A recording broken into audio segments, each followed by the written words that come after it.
University of Pennsylvania is a private institution that was founded in 1740. It has a total undergraduate enrollment of 9,726.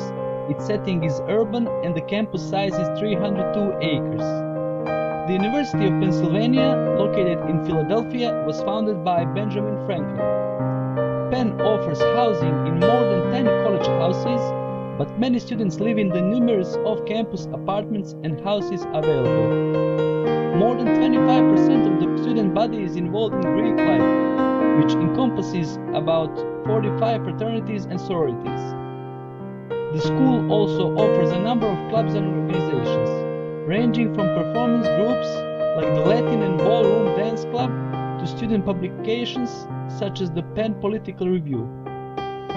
Penn has 12 schools, 4 offer undergraduate and graduate studies, and 8 offer only graduate studies.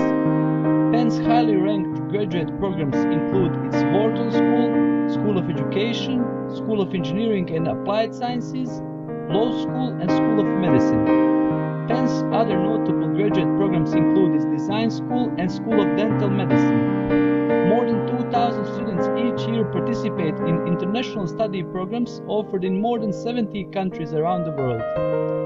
Notable Penn alumni include former US President William Henry Harrison, poet William Carlos Williams, and businessman Donald Trump.